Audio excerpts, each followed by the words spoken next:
went in German houses and pulled the sheets down, jumped into their bed. The lieutenant come in, he said, if you guys hearing the shelling in the night, you get down cellar. So we were too tired, they'd shelled us and killed us, that we wouldn't know the difference. Sure. So after that, that's where the guy got killed. We went out, we had to reel a telephone wire way out in the woods. Now they have all kinds of latest equipment, you know. They reeled this wire all the way out. He said, you got to go out there on that hill. We didn't know till the next day what it looked like, and call back and tell us if you got out there or not. We tried to get the guys to go. There was 4 of us scouts, and I think there was 14 to 15 in all the same rank, except what was sergeant, and we were all rest all private first class. And so I went back and told the sergeant, I said, they won't go any further. And he said they got to. So I went back and I told them, I said, you got to go. And they said, why not going? So I went back and told them, I said, why? I said, we're all private first class, so no one's going to outrank the other, but send 4 of those guys up and let them shift off. We were called the Scouts, but I didn't care about the name of it too much, because they usually go out first. I went back and told them again, and they said, no, we're not going to go. We're going to try to get those other guys to go. So I told the sergeant, and he said, no, they won't go. Well, the other guy said they wouldn't go either. So he said, okay, we'll call back and tell them we've reached the place where we're supposed to go. And they said, okay, we'll be out in the morning or something like that. We stayed awake all night. You could see white rabbits going across the road, and there was no rabbits at all, you know. I always remembered that. Sat on a helmet all night. Of course, we'd fall asleep, partly anyway. And next morning, he sent out the crew, and that was supposed to come out and be with us. And they come out and he see we wasn't out there. And wasn't he mad? All right, he said, you guys, you said I had to go. You go up there with this boy that got killed up there. Mm-hmm. You go up there with him and you search all those vehicles up there. And we went up, and Boyle said, you stay here and I'll go up a few more feet up the hill. So I went up behind him some, because he said, you stay right here. I don't know why he, you know. But he, I went up and I saw the empty tanks and empty trucks and all that for the Germans. So we were supposed to go on that other hill over there, and we saw Germans over there walking around. That's where we were supposed to go on that night. And so I thought, sure, they'd make us take that hill, but they didn't. They told us to stay where we were and cover the guys that went, shoot above the heads at the Germans up there. So we'd shoot at the Germans up there, and the other guy, Americans, would be down in the valley going up the hill to capture them. But that was where I almost got a big chunk of shrapnel in the hole. Besides, a piece of shrapnel went through my pack, hanging on the limb of a tree right here. And Boyle got out of he was out there and got killed with that shell. They shelled us every day anyway, and they'd land all around. And the tanks would, the artillery would day and night. Loud. Some would explode just a little ways from us. Some would explode before they got to us.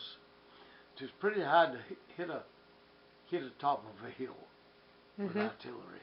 Mortar, a little easier. It goes up and straight down, but artillery, you know, pretty hard to aim it and get where they want it on the hill.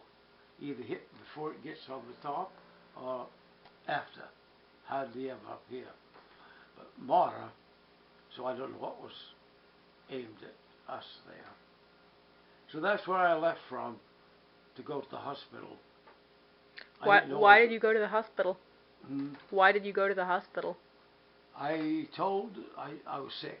I told the lieutenant, I said, I'm sick and I don't feel good at all. And I said, I'm going to go on sick call. I've never been on sick call, you know.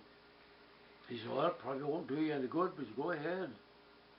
And so I left, went back down there to the building, and I told him, I said, I'm sick, I don't feel good. I said, let's take a temperature. So I took it to 101. And I guess I looked as bad as I felt, I guess. He said, you want to go back to Paris? And of course, everyone wanted to go to Paris, you know. I said, yeah, sure. Or something like that. He said, take your shoes off, leave your combat boots here. And here's another pair you can have. Why? Because those are the winter ones. Oh, I see. And I put, one had blood in it, I put it on in a way. Got a train and headed back to Paris. And I come back, I got back to the Rhine River. I got back where the Remagen Bridge was the last bridge blown up by the Germans. The Americans had built a pontoon bridge across, and that's how I went across. And I got back to that area. That was quite a fight there, I guess, before we got there. And of course we didn't do any fighting. They'd already gone across, gone further down the road. But I got sick again, and they sent me back somewhere to a hospital, I guess. I don't think it's back to Paris. He said, you're gonna stay here till we find out what's wrong with you. I guess I wasn't drinking enough water and temperature, you know, because I just had it. Didn't you have an adventure while you were in the hospital in Paris? I remember you telling me something about breaking out of the hospital. Oh. Another guy and I, we wanted to go to town. Of course, we didn't want to stay in that hospital. We was feeling better, much better. So we climbed up. Well, we got outside. They had a wall for high to the ceiling. But we got some stuff to get up over the top and jump down. And of course, then we were AWOL, you know, out of absent without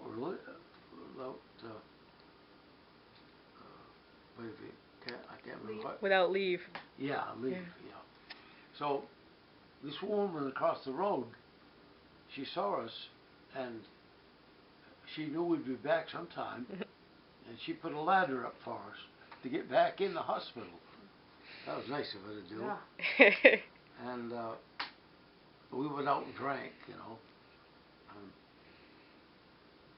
We was AWOL, of course, but they said there was 1,000 AWOL Americans in Paris, or more.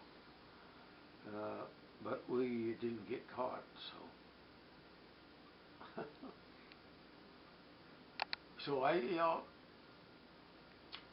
went back to my outfit, and that was in April. My birthday was in April, so my birthday was along that area, and the war ended in May.